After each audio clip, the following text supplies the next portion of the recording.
Hello, it's me again, the traveling spoon chef Amir. And so we now headed to our second destination. This is called Golden Calf altar during Moses' Mount time here in Sinai. It Tabuk, is where Saudi the Arabia.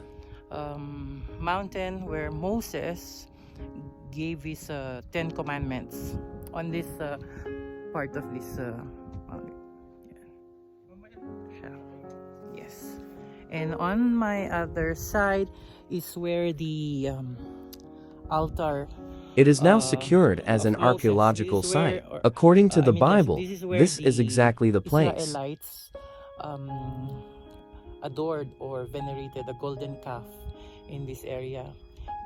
Before, it used to be an open area, but because it was dominantly been identified as a place or that has a biblical history, and so the Saudi government made it an archaeological site, and so they put a big fence all around, and they clearly placed a signage to show that the area is, I don't know if it is prohibited or what.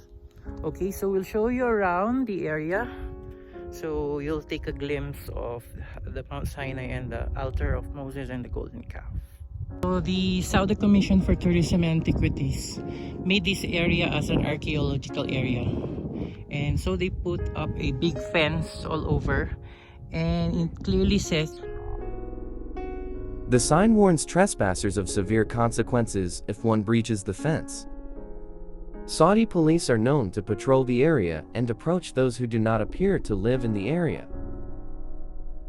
There is a local tradition that it is where the golden calf episode took place, and that gold is buried underneath the site. Saudi police and locals are known to suspect outsiders for hunting the gold.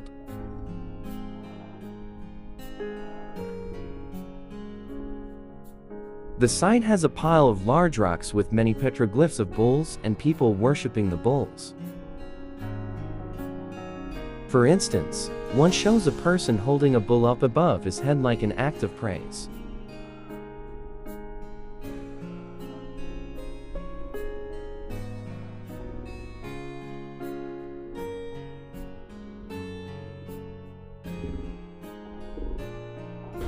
the site has a pile of large rocks with many petroglyphics of bulls and people worshipping bulls. There are approximately a dozen groupings of such petroglyphs at this site.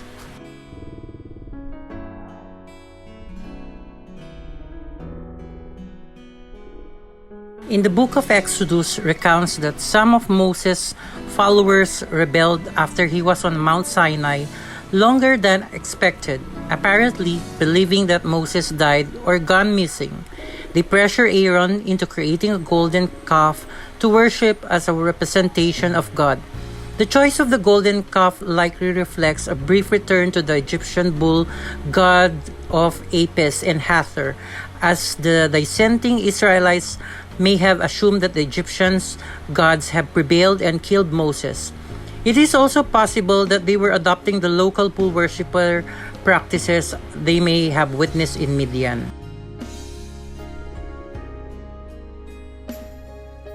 The golden calf would presumably have been placed on top of a high stand in order to be seen and exalted. The Exodus story also says that Aaron set up an altar in front of the golden calf. While he was on Mount Sinai with the 10 Commandments, God told Moses of the rebellion happening down below. Moses heard the wild noise and saw the golden calf as he walked down the mountain. This further indicates that the golden calf was on a stand or something that made it display prominently. The Saudis have a security fence around the site and a sign in both Arabic and English confirming it is of archaeological significance. According to the Saudi authors Al-Bid, History and Archaeology, the Ministry of Museums and Antiquities put up the fences in response to vandalism of these sites over the years.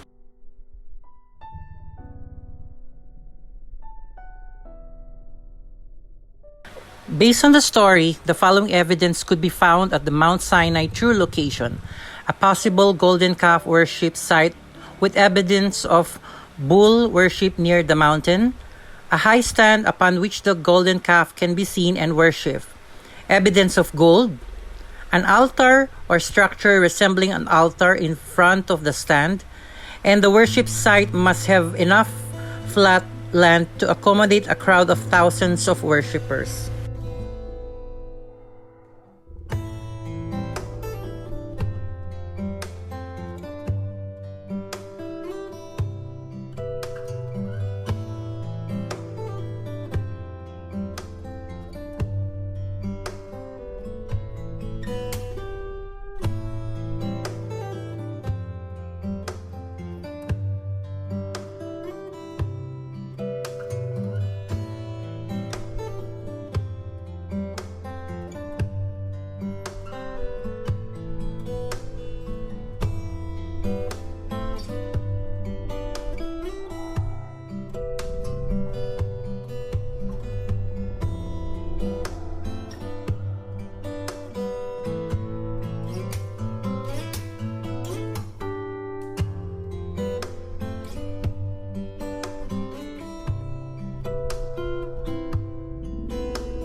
While waiting for Moses receiving the Ten Commandments on that mountain over there. Okay, so let's see. We went here inside.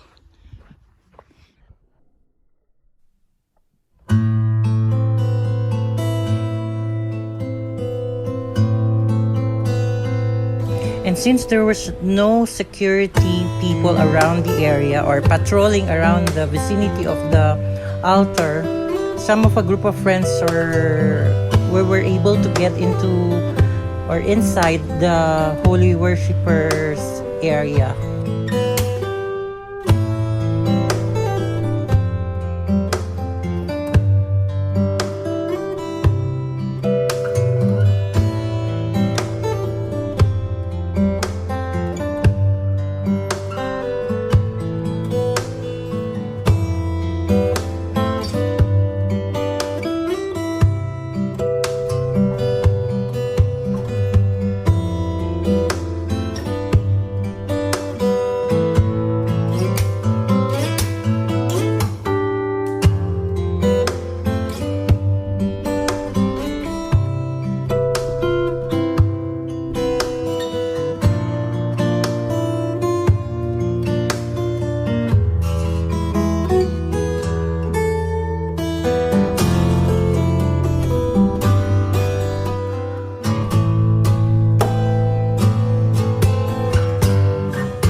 This pile of rocks may have been where Aaron set up an altar in front of the golden calf. The depictions do appear to resemble the Egyptian bull god Apis and cow goddess Hathor. However, there is a disagreement over whether there can be accurately described as Egyptian-style bulls or if they are unique to this area in particular. However, all the bovine etchings in Saudi Arabia could have a general likeness to the Apis bull. Therefore, one must give convincing evidence that the bulls on the lost site are cultic bull, distinguishing them from all the others. If one is to distinguish this site as anything other than a Bedouin rock art billboard showing drawings of cattle.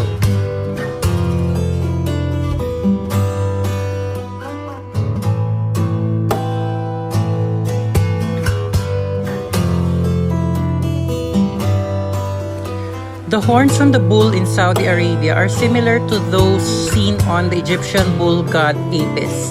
Even the shape of the worshipper's head appears to be copied.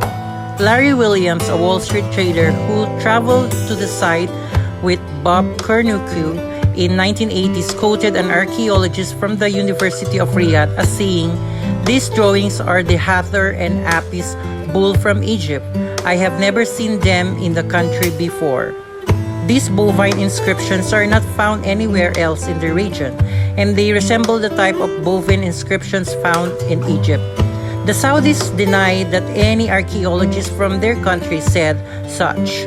The Saudis also say that the bovine worships was common in northwestern Saudi Arabia at the time of the Exodus, and that the existence of the petroglyphs is not evidence of Egyptian influence.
The bull petroglyphs do not spread beyond it, with the exception of a single display near the base of the mountain.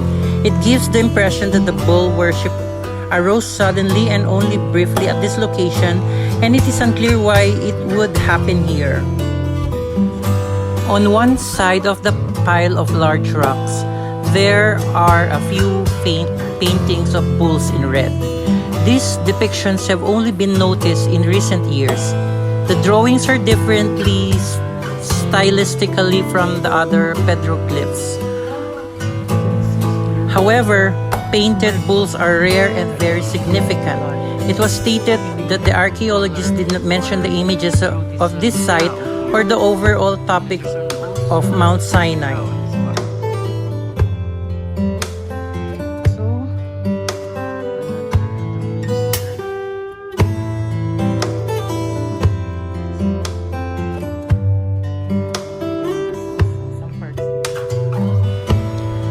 The stand for the golden calf must have been high enough for Moses to see it as he descended from Mount Sinai.